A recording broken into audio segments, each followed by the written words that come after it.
Let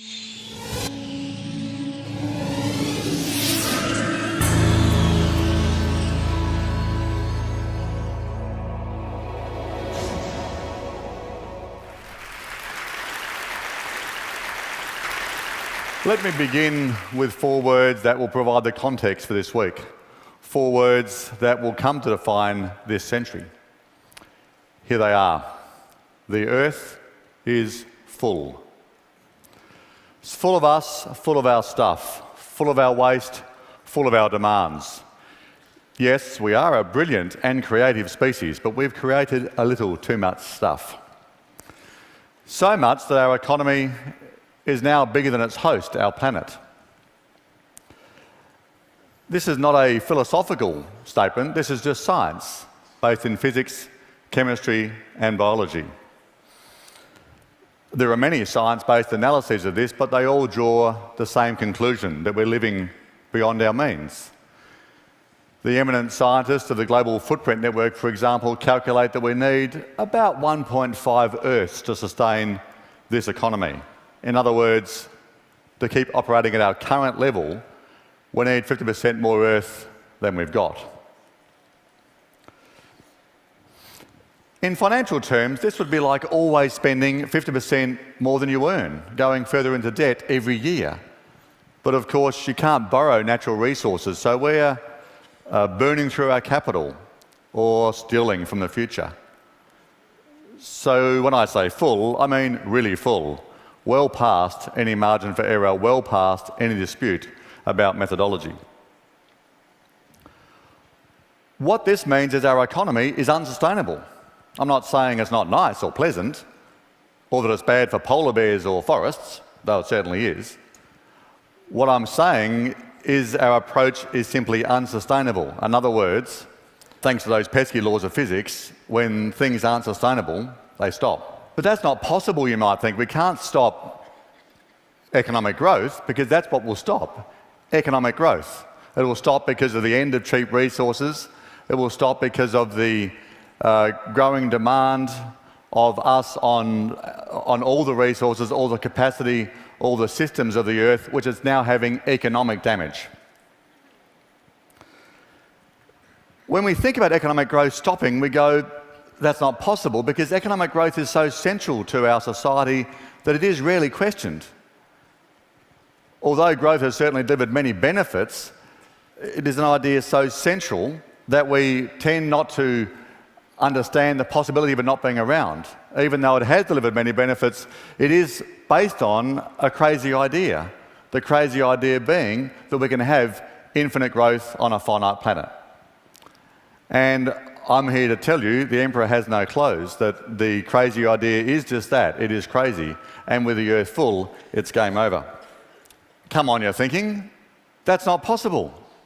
Technology is amazing. People are innovative. There are so many ways we can improve the way we do things. We can surely sort this out. That's all true. Well, it's mostly true. We are certainly amazing and we regularly solve complex problems with amazing creativity. So if our problem was to get the human economy down from 150% to 100% of the Earth's capacity, we could do that. The problem is we're just warming up this growth engine. We plan to take this highly stressed economy and make it twice as big, and then make it 4 times as big, not in some distant future, but in less than 40 years, in the lifetime of most of you. China plans to be there in just 20 years. The only problem with this plan is that it's not possible. In response, some people argue, but we need growth. We need it to solve poverty. We need it to develop technology. We need it to keep social stability. I find this argument fascinating, as though we can kind of bend the rules of physics to suit our needs.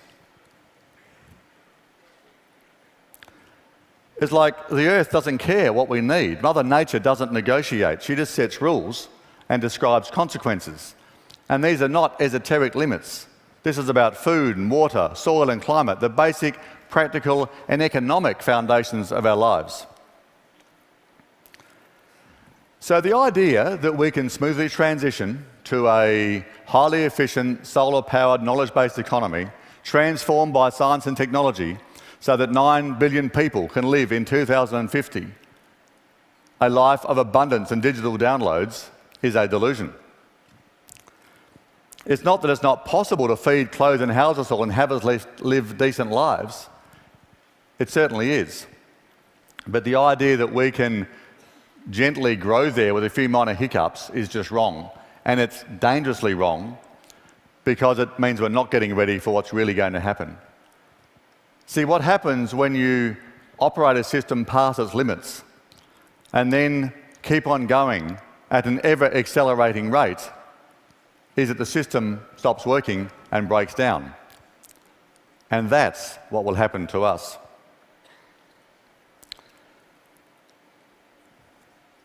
Many of you will be thinking, but surely we can still stop this. If it's that bad, we'll react. Let's just think through that idea. Now, we've had 50 years of warnings. We've had science proving the urgency of change. We've had economic analysis pointing out that not only can we afford it, it's cheaper to act early. And yet the reality is we've done pretty much nothing to change course. We're not even slowing down. Last year on climate, for example, we had the highest global emissions ever. The story on food, on water, on soil, on climate is all much the same. I actually don't say this in despair. I've done my grieving about the loss. I accept where we are. It is sad, but it is what it is. But it is also time that we ended our denial and recognised that we're not acting, we're not close to acting, and we're not going to act until this crisis hits the economy.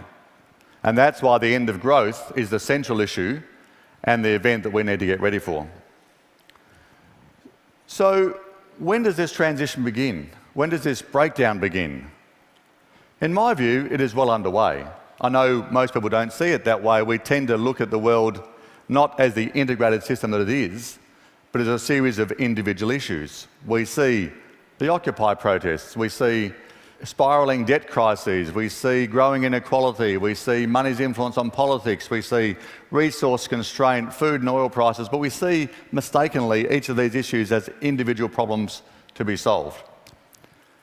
In fact, it's the system in the painful process of breaking down.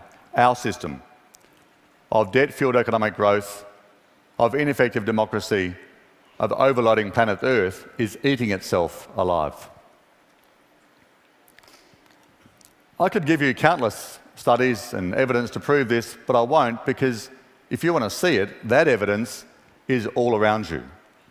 I want to talk to you about fear.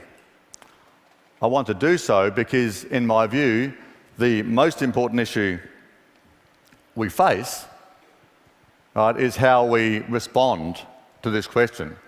The crisis is now inevitable. The issue is, how will we react? Of course, we can't know what will happen. The future is inherently uncertain, but let's just think through what the science is telling us is likely to happen. Imagine our economy when the carbon bubble bursts, when the financial markets recognise that to have any hope of preventing the climate spiralling out of control, the oil and coal industries are finished. Imagine China, India and Pakistan going to war as climate impacts generate conflict over food and water. Imagine the Middle East without oil income, but with collapsing governments. Imagine our highly tuned, just-in-time food industry and our highly stressed agricultural system failing and supermarket shelves emptying. Imagine 30% unemployment in America as the global economy is gripped by fear and uncertainty. Now imagine what that means for you, your family, your friends, your personal financial security. Imagine what it means for your personal security as a heavily armed civilian population gets angrier and angrier about why this was allowed to happen.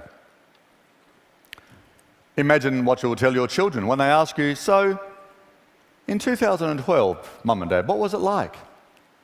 when you'd had the hottest decade on record for the third decade in a row, when every scientific body in the world was saying you've got a major problem, when the oceans were acidifying, when oil and food prices were spiking, when they were rioting in the streets of London and occupying Wall Street, when the system was so clearly breaking down, Mum and Dad, what did you do? What were you thinking? So how do you feel when the lights go out on the global economy in your mind? When your assumptions about the future fade away and something very different emerges? Just take a moment and take a breath and think, what do you feel at this point?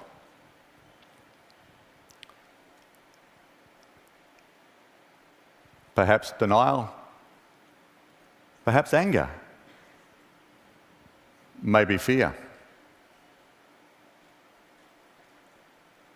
Of course, we can't know what's going to happen, and we have to live with uncertainty.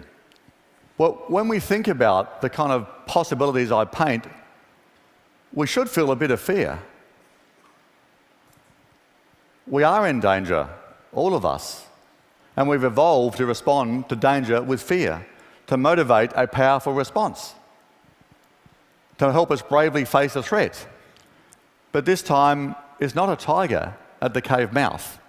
You can't see the danger at your door, but if you look, you can see it at the door of your civilization. That's why we need to feel our response now while the lights are still on, because if we wait until the crisis takes hold, we may panic and hide. If we feel it now and think it through, we will realise we have nothing to fear but fear itself. Yes, things will get ugly, and it will happen soon, certainly in our lifetime, but we are more than capable of getting through everything that's coming. You see, those people that have faith that humans can solve any problem, that technology is limitless, that markets can be a force for good, are in fact right. The only thing they're missing is that it takes a good crisis to get us going. When we feel fear and we fear loss, we are capable of quite extraordinary things. Think about war. After the bombing of Pearl Harbor, it just took 4 days for the government to ban the production of civilian cars and to redirect the auto industry, and from there to rationing of food and energy. Think about how a company responds to a bankruptcy threat and how change that seemed impossible just gets done.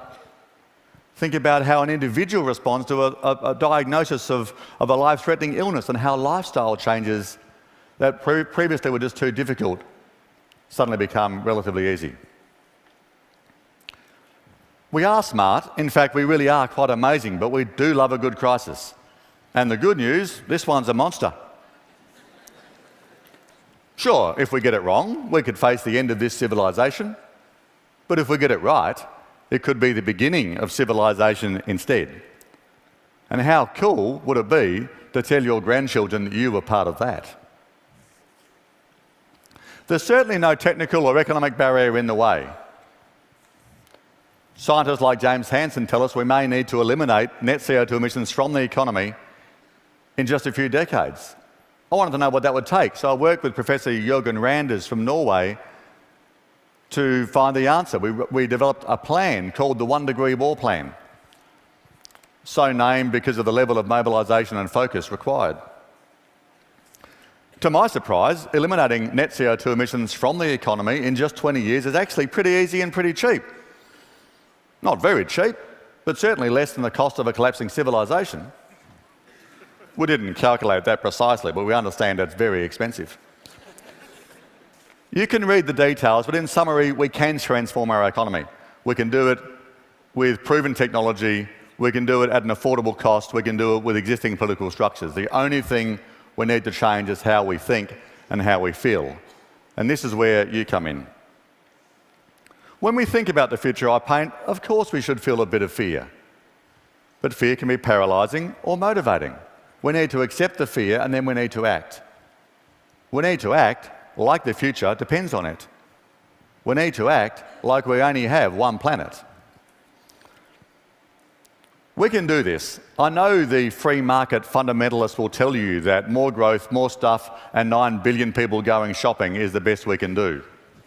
They're wrong. We can be more, we can be much more. We have achieved remarkable things since working out how to grow food some 10,000 years ago. We've built a powerful foundation of science, knowledge and technology, more than enough to build a society where 9 billion people can lead decent, meaningful and satisfying lives. The Earth can support that if we choose the right path. We can choose this moment of crisis to ask and answer the big questions of society's evolution, like what do we want to be when we grow up? When we move past this bumbling adolescence where we think there are no limits and suffer delusions of immortality. Well, it's time to grow up, to be wiser, to be calmer, to be more considered. Like generations before us, we'll be growing up in war. Not a war between civilizations, but a war for civilization, for the extraordinary opportunity to build a society which is stronger and happier and plans on staying around into middle age. We can choose life over fear. We can do what we need to do. But it will take every entrepreneur, every artist, every scientist, every communicator, every mother, every father, every child, every one of us. This could be our finest hour. Thank you.